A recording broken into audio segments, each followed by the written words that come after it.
Legendary Pokemon are some of the strongest Pokemon in the Pokemon universe, and with nearly every new generation of Pokemon, we've been blessed with a legendary trio that go together better than sugar and spice. However, when you put all of these legendary trios next to each other, who is the worst legendary Pokemon trio? With that being said, today's video goes over that same question: which is the worst legendary Pokemon trio? Of course, this is all my own opinion at the end of the day, and it's completely cool if you guys disagree with what I say in the video. Don't hesitate though to drop a comment down below about the video, and if you found it interesting or not. Don't forget to leave a like on this video too to show your support, and I'll be sure to bring out a new video very shortly. Make sure to subscribe if you haven't already to keep up to date, and follow my Twitter to updates about the channel. Both of those links can be found in the description down below. Now, without further ado, let's get into the video, and I really hope that you guys enjoy. So first off, we're going over to the Kanto region, home of the legendary birds. Now this is the only legendary trio in this region, so that's all we gotta go over. Anyway, Kanto is home to Articuno, Zapdos, and Moltres. A nice little fact for you guys who wanted some Pokemon knowledge: all of these Pokemon have Uno, Do, and Shrey at the end of the name, which obviously means 1, 2, and 3. Anyway, this trio of legendary Pokemon, they're not the greatest, and that's because of one reason and one reason only, and that is Stealth Rocks. Being ice and flying and fire and flying, both Articuno and Moltres are 4 times weak to Stealth Rocks, and Zapdos doesn't really escape either. It just doesn't get that 4 times weakness. It's only just normal weakness, so it's only 2 times, so it only takes that 25%. But Articuno and Moltres takes that clean 50, which does not help them off already. It's not a good start. Anyway, they have some pretty nice stats across the board. Obviously, all have 580. Articuno with 90 HP, 85 physical attack, 100 defense, 95 special attack, 125 special defense, and 85 speed. Zapdos has 90 HP, 90 physical attack, 85 physical defense, 125 special attack, 90 special defense, and 100 speed. Whereas Moltres has 90 HP, 100 physical attack, 90 physical defense, 125 special attack, 85 special defense, and 90 speed. So you can see that they hit kind of hard, apart from Articuno, who's more of the bulky Pokemon, but again, with those rocks, ain't really helping you out, is it, Articuno? Anyway, they're not the greatest. I mean, the Stealth Rocks are just like, hey, how you doing? And then all the legendary birds are like, nah, get out of here. Obviously, in Gen 1, Articuno was amazing, but since the addition of, obviously, Stealth Rocks, it's just gone downhill from there. Anyway, that is the Kanto region.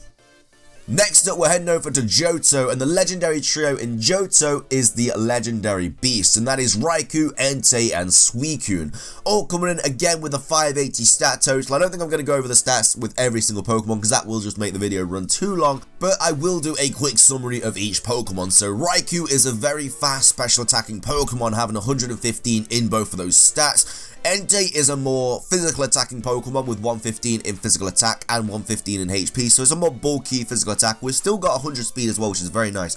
Suicune is definitely the more bulky of the three, with 115 in both physical and special defense, 100 HP, but only has 85 speed. But obviously, as we all know, if you are in the competitive scene at all, Suicune is a very nice bulky Pokemon. Rest, sleep, talk, all that good stuff. But yeah, Suicune is a very, very nice Pokemon, also only being weak to electric and grass as well. Very, very nice. But these guys I really do like. They're very, very good. Like I say, Suicune's very, very nice with that bulky, bulky set. Raikou is a very fast special attacking Pokemon, has a very nice move pool. Entei hits hard with like Sacred Fire and stuff like that. A very, very nice trio, but I'm a big fan of the Legendary Beast, and of course Suicune is my favorite Pokemon, so gotta have a bit of, bias in these Pokemon. But anyway, I love the Legendary Beasts.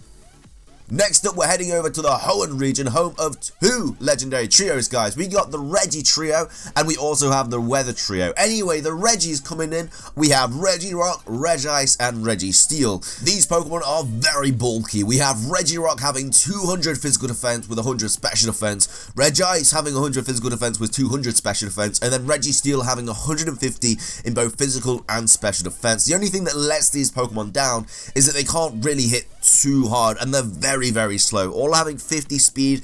Regirock has 100 physical attack, which is okay, that's not too bad. but Reggie has 100 special attack, and obviously Reggie Steel is kind of like a half of the other two, but they don't really do too much. Like, they're very bulky, they take hits, but they're not the greatest. They're so slow, they can't really outspeed anything, and if you hit them on the other side, so if you hit like Regirock on the special side or Regice on the physical side, you know, it's going to be doing a lot of damage. But Reggie Steel is a very good Pokemon. It's obviously got that steel typing, which is like obviously resistant to a lot of Pokemon. It's immune to poison, everything like that. Very, very nice there. But yeah, they're good Pokemon. I do like the Reggie Trio, but you know, they're very, very slow. And then, of course, next up we have the Weather Trio in Generation 3, and, like, you don't even have to go into context of how good these are. Yeah, they were good anyway, but since the additions of Primal and Mega Evolutions in Generation 3, we got Primal Kyogre and Groudon, and then Mega Rayquaza, who is so broken. Mega Rayquaza only needs Dragon Ascent to Mega Evolve, and then can hold an item as well. So no wonder it's straight up into Ubers. It's so, well, not even Ubers, it's just, it's not allowed. Why would it be allowed? It's absolutely broken. Anyway, Kyogre, Primal Kyogre, coming in with obviously the Primordial Sea ability. We have the 150 physical attack, 180 special attack, 160 special defense. This thing hits so hard. You know, it has such a powerful move pool, especially boosted in the rain as well, which doesn't go anywhere. And it's obviously you call in like Desolate Land from Groudon, but it's just absolutely broken. Then again, we have Groudon, who again is just ridiculous, having 180 physical attack. The Desolate Land not allowing water attacks to hit this Pokemon. It's just broken as hell. And then again, like I say, Mega Rayquaza, 180 in both physical and special attack, and has 115 speed, and ice moves can't hit it. Like, that's just, it's just unfair. Like, how can you think that that is a good idea to make a Pokemon that broken, and it can have a hold item as well? Like, I don't even know what they were thinking at Game Freak. I don't know if, like, you know, it was the kid's birthday and his favorite Pokemon was Rayquaza or something like that, but it's broken as hell. Next up, we have Gen 4 coming in with the Late Guardians, having Uxie, Mesprit, and Azelf. I do like these Pokemon, 580 stat total again.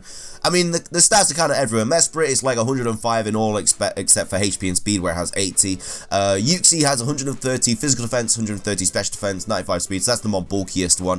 And then we have Azelf with 125 in both physical and special attack with 115 speed, but can't really take a hit.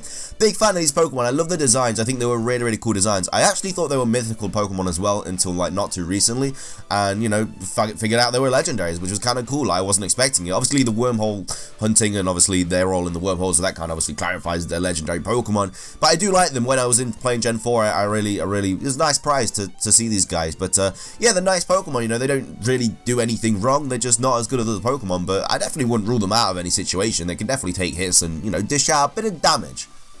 And of course, next up we have the Creations Trio, still in Generation 4 with Dialga, Palkia, and Giratina. Giratina obviously having two forms, but Palkia is a very nice Pokemon. Steel and Dragon, very, very good typing there, resistant to a lot of obviously moves. Has 120 physical attack and defense, 150 special attack, and 90 speed. These all have a stat total of 680.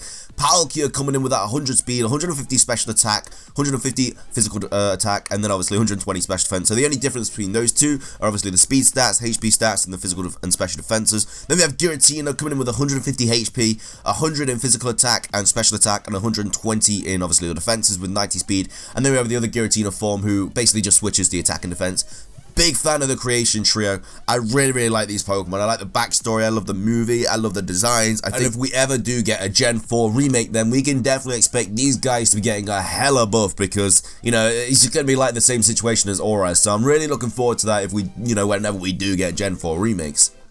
Next up, we're heading over to Gen 5, and the first trio that I'm going to go over is the Forces of Nature. I'm going to go over the Tyrian forms as well. We have Tornadus, Thundurus, and Landorus, because these things hit very, very nicely. They've got really nice abilities, like Thundurus with Prankster, Landorus with Intimidate.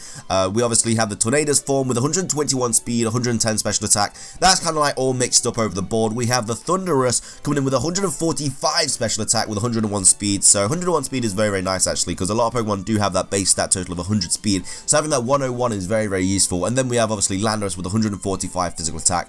The only drawback of Landorus is it's 4 times weak to ice, but still with the Intimidate, it's very, very fast. It hits hard. It's a very, very nice Pokemon, and obviously having Prankster is very, very useful as well.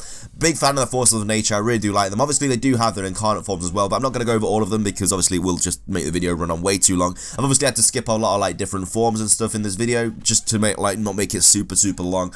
But you know, it's just, you know, you got to do some things. You know, it's just things you got to do anyway. I'm a big fan of the Force and the Nature. Big surprise when I saw them in Gen 5. But yeah, good trio. I'm a big fan. And then obviously next up we have the Taiyo Trio, the Tao Trio, and again a load of different forms in here. We obviously have the Urums.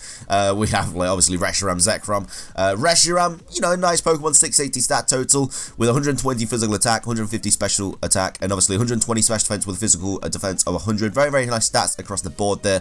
And then Reshiram having that 150 physical attack and obviously 120 physical defense, kind of just mixed up, just like Reshiram's was, just basically the opposite of that. And then we have obviously the Curums. We have Curum White, Curum Black, everything like that, with obviously Curum White having 170 special attack, which is very, very hard. We just have the normal Curum with obviously 130 special attack, 130 physical attack, so you can kind of run a mixed attacker there. And then we have Curum Blight with 170 physical attack, so obviously you got the two like different ones in the special attacking and then the physical attacking, then you just got like the kind of the basic one that's a mixed one. But big threat these guys are. I'm a big fan of the Curum White. It hits so hard on, I know Curum Black does as well, but Curum White is just so good. It just, the special attack moves that this Pokemon gets, it really deals that damage, and having a stat total of 700 is obviously amazing as well. But a big fan of the Taiyo Trio, or the Tao Trio, whichever you want, whatever floats your boat. I don't know how to pronounce them. It could go one or two ways, that's all I'm saying. But we also do obviously have the Swords of Justice, but technically they aren't seen as a trio. I'm not sure why, but they're just not. So we're not going to be going over that in this video, but the Swords of Justice aren't great anyway. Next up, we have the final trio going over the Aura Trio, being Xerneas, Yveltal, and Zygarde. Some of you guys probably like, well, how was it the last trio? What about Solgaleo, Lunala, and Necrozma? Well, technically, they aren't seen as a trio either. I'm not sure why, but those and the Swords of Justice, they just aren't seen as a legendary trio. I mean, you might argue that I should have gone over them in this video anyway, because they're technically, like, seen as a trio. But Solgaleo and Lunala are actually seen as a duo, and I'm going to go over all the duos as well in a later on video, so that's where they're going to be included. So, I do apologize if that does upset any of you guys, but yeah, that's just, that's just what it is, that's how they're labeled.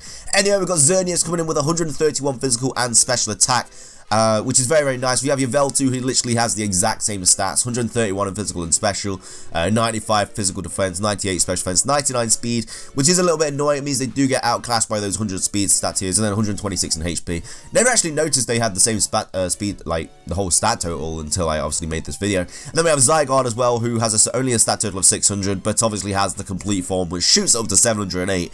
The complete form has 216 HP, 121 physical defense, 100 physical attack, 91 special attack, 95 special defense, and 85 speed. Obviously that 216 HP means that this thing could take a hit or two. Looking absolutely beautiful in that complete form. I'm not going to go over like the 50% form or the 10% form or anything like that, because they're just, they're not really bothered. They're not really that interesting, let's be honest. Just a little like form, like a little jelly thing, and then like a dog.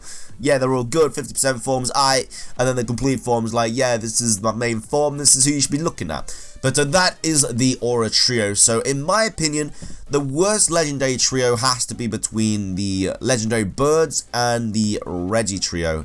And honestly, it's kind of just one of those. Like, the legendary birds are allergic to stealth rocks, and the Reggie trio they just take hits. So I'm not sure which one you'd rather go with. If you're more of a defensive player, you'd probably say the Reggies are better. If you're more of an attacking player, more of a like, rushing, kind of like making the moves all the time kind of player, then I guess you'd go for the legendary birds.